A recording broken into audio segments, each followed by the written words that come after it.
Bueno, pues a ver, porque yo creo que ya lo tengo todo. Chimenea falsa, sí, aunque la tapo, así que no sé para qué la he puesto. Decoración de Halloween. Bueno, se ha hecho lo que se ha podido. Tic. Ruidos inquietantes. Bueno, yo creo que con esto va a valer. Tic. Disfraza temporal con el que triunfar en cualquier ocasión. Mierda, ya sabía yo que se me olvidaba algo. Y encima el disfraz, lo más importante. ¿Me dais un segundo, por favor? Es solo un momento. Wow. Vale, ahora sí que sí. Bienvenidos a Victorian Spirit especial Halloween. Hola a todos, soy Adrián, bienvenidos a mi blog Victorian Spirit. Sobre todo, hola a todos los que os habéis sumado a este estreno, a este vídeo en riguroso falso directo. Muchas gracias porque os apuntáis a un bombardeo y siempre puedo contar con vosotros y espero que lo paséis bien. Por favor, sentíos libres de comentar todo lo que queráis y de hacerme las preguntas que estiméis oportunas. Los que lleváis ya un tiempo conmigo en el canal sabéis que Halloween es una fecha bastante señalada por aquí. Me gusta mucho celebrarlo y me gusta acompañar esta celebración con libros que, bueno, pues de alguna manera me aclimaten para celebrar esta gran noche en la que ya sabéis que todo puede pasar. El año pasado me dediqué a grandes clásicos de la literatura de terror y este año he querido cumplir también con esta tradición de leer autoras en octubre, con lo cual he elegido solo libros de terror o libros góticos escritos por autoras de distintas épocas. A este reto personal lo titulé Ellas dan miedo y a lo largo de estas últimas semanas os he ido anunciando cuáles eran las lecturas que iban a participar en este reto, os he dado pequeñas pinceladas de lo que me han parecido, pero bueno, es ahora cuando realmente os voy a hablar de estos 5 libros. Eso sí, antes de hablaros de cada libro por separado, me gustaría hablaros un poco en conjunto, porque la ventaja de haberlos leído tan seguido es que me ha permitido establecer ciertas conexiones o elementos que se repetían entre ellos y que me han parecido muy interesantes. La primera de ellas es la importancia que tiene la ambientación en este tipo de novelas, que por supuesto es algo aplicable a cualquier novela de terror o cualquier novela gótica, no solo las que escriben las mujeres, pero me ha llamado la atención que esta temática de la mansión o de las ruinas de una antigua abadía o de las ruinas del castillo se repite absolutamente en todas las historias, y eso que las he leído del siglo XVIII, del siglo XIX y del siglo XX. Además es que esta localización no solo se convierte en un entorno en el que suceden una serie de acontecimientos, sino que muchas veces toma mucho protagonismo e incluso casi parece un personaje más. El segundo punto que he encontrado en común es cómo el servicio en estas grandes mansiones, o lo que serían los criados, cobra muchísima importancia en este tipo de historias. De alguna manera la novela gótica democratiza a los personajes porque por primera vez los criados tienen tanto que decir como sus señores respecto a ciertos temas, e incluso a veces más. Casi siempre hay un criado enteradillo que sabe mucho más de lo que cuenta y que tiene muchas veces la clave de lo que ha pasado o de lo que va a pasar. Y por último, y lo que más me ha sorprendido de estas autoras, es que la mayoría de ellas muestra un respeto casi reverencial por sus colegas masculinos, por los autores que han venido antes que ellas, y no solo hacen referencias a personajes o a libros que han sido publicados con anterioridad, sino que muchas veces también hacen citas textuales de párrafos, de poemas, de frases míticas de otros libros. Casi siempre sus referentes son los mismos, sobre todo se fijan mucho en los poetas, mucho en Shakespeare, en Milton, etc. Pero me llama la atención porque en escritores masculinos no lo he detectado como algo tan constante. Y bueno, pues una vez dicho esto, vamos a empezar. El primer libro del que os voy a hablar es de una autora que es referente de su época y que además está considerada como la madre de la novela gótica, así que no se me ocurre una mejor manera de empezar el vídeo que con ella. Os estoy hablando de Anne Radcliffe y de su novela El romance del bosque, que fue publicada en 1791. Esta autora, aunque no os lo creáis, era la J.K. Rowling de su época porque era la autora mejor pagada a finales del siglo XVIII y ha sido muy influyente en muchísimos de los autores que hemos leído nosotros como clásicos. Por ejemplo, Lord Byron, Mary Shelley, Jane Austen, las hermanas Bronte, George Eliot. Es curioso que a pesar del gran éxito que tuvo en vida esta autora, solo escribió 5 libros y cuando publicó su último libro se encerró en casa y prácticamente no volvió a salir durante 26 años, hasta que murió. De hecho, se comentaba en la sociedad de la época que precisamente por haber escrito sus libros se había vuelto completamente loca y que ese era el motivo de que se hubiese quedado recluida en casa ya para siempre. Ella tuvo principalmente 2 grandes aportaciones a la novela gótica. La primera es que equiparó los personajes femeninos a los masculinos, les dio el mismo peso, e incluso en varias de sus novelas son heroínas las protagonistas del libro. Por ejemplo, en este libro sucede que la protagonista es Adeline y es una mujer. Además, ella se supo valer de la naturaleza y del entorno en el que se desarrollaban sus novelas para, de alguna manera, describir el estado de ánimo o la situación en la que se encontraban sus personajes. Y esto también se considera una innovación dentro de la novela gótica. La historia nos sitúa en Francia en el siglo XVIII. Somos testigos de cómo los condes de la Motte huyen de París por la noche sin que nadie les vea, porque por culpa de los vicios del conde de la Motte se han arruinado totalmente. Por el camino se van a encontrar con unos bandidos que les van a dejar libres a condición de que se lleven con ellos a una chica joven que se llama Adeline, una chica de pasado misterioso. Durante esta huida van a encontrar las ruinas de una antigua abadía y se van a quedar allí a vivir, pero pronto van a descubrir que esa abadía pertenece a un marqués y que este marqués les va a exigir algo terrible a cambio de seguir dándoles cobijo. Este libro me fue defraudando según fui avanzando, porque al principio te planteaba un montón de incógnitas, había mucho misterio alrededor de la figura de Adeline, el entorno en el que se desarrolla toda esta primera parte, que es una abadía abandonada en medio del bosque, que tiene un montón de pasadizos ocultos, que dentro puedes encontrar todo tipo de cosas, desde restos humanos a manuscritos, sonidos extraños, pesadillas, etc. Todo eso me enganchó bastante, pero según fue avanzando la novela se fue un poco desinflando y hubo un momento en que más que leer una novela clásica parecía que estaba leyendo un cuento de los hermanos Grimm, porque tenía todos los elementos de este tipo de narración. De hecho, hasta el final me parece que es una resolución muy de película Disney. Creo que esta novela gótica tan pura de finales del siglo XVIII envejeció muy mal. De hecho, no me extraña que otros autores, como por ejemplo Jane Austen, de alguna manera la parodiara, ¿no? en una de sus obras, porque tiene muchos elementos que son muy risibles, se puede decir. Es un tipo de novela que se construye más por el continente que por el contenido. De hecho, Anne Radcliffe es especialista en lanzar la piedra y esconder la mano. En muchos momentos parece que va a ocurrir algo terrible y sin embargo son elementos que ella utiliza para crear ese entorno de miedo, de predisposición a sufrir,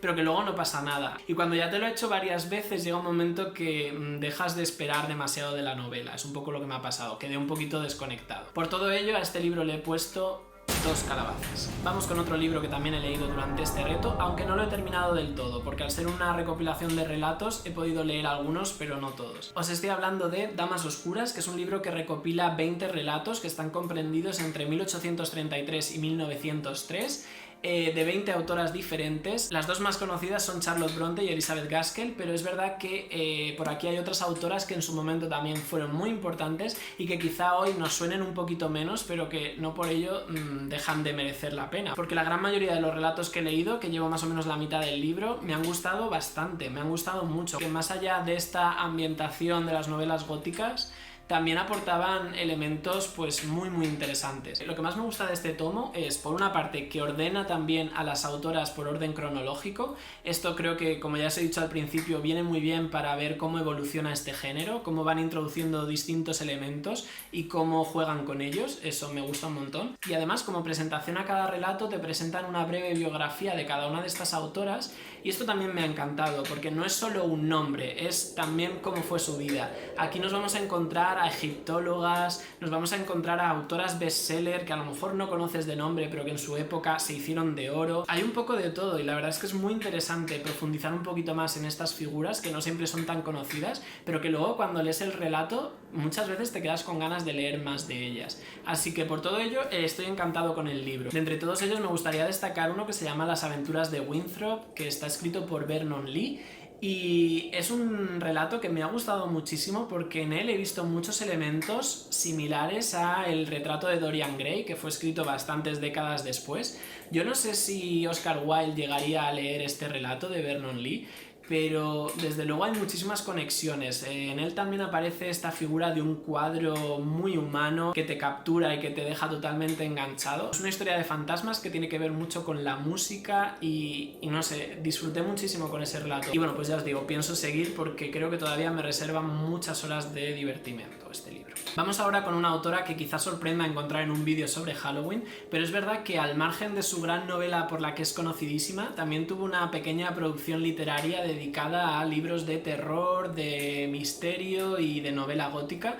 Y bueno, pues aquí os presento uno de los libros que ella escribió y que la verdad me ha sorprendido bastante. Os estoy hablando de El espectro de la edad de Louisa May Alcott, que fue escrito en 1867. Por supuesto, Louisa May Alcott es principalmente conocida por el libro de Mujercitas. Tuvo también una producción literaria que estaba únicamente destinada a ganar dinero, y es que ella misma admitía que sentía una cierta inclinación hacia lo escalofriante. Estas obras pertenecen a esa etapa gótica y ni siquiera iban firmadas con su nombre. Ella utilizaba un seudónimo que era A.M. Barnard, y no se supo hasta 1942, hasta hace 2 días, que detrás del seudónimo Barnard se escondía en realidad Louisa May Alcott. Fue Leona Rostenberg la que se dio cuenta, una historiadora y experta en libros extraños, porque ella descubrió unas cartas que Louisa May Alcott había mantenido con un editor de Boston. En esta novelette, que la verdad es bastante cortita, nos vamos a encontrar con un grupo de personajes de lo más variopinto que van a celebrar Navidad en una mansión que era una antigua abadía reconvertida, y una abadía sobre la que además pesa una maldición familiar.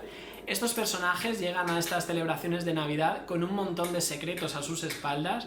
Hay todo tipo de dinámicas entre ellos, de secretos, misterios, herencias, amores ocultos, etc., que se van desarrollando poco a poco en esos días hasta que la tensión es máxima. Y lo que va a conseguir que todo esto aflore va a ser una noche en la que se van a juntar junto al fuego para contar relatos de terror, relatos de fantasmas, y esto va a tener terribles consecuencias para las personas que habitan esta mansión. Debo decir que aunque esta novela tiene sus elementos de terror, fantasmagóricos, góticos, etc., es verdad que tardan mucho en aparecer. Durante la gran mayoría de esta novela prácticamente parece que estamos asistiendo a Downton Abbey. Yo lo disfruté mucho porque me gusta mucho ese tipo de narración, pero entiendo que alguien que a lo mejor por el título, por la cubierta, vaya muy enfocado a pasar miedo y a encontrar un relato muy de terror, quizá se sienta un poco defraudado, porque el terror no llega hasta casi el final.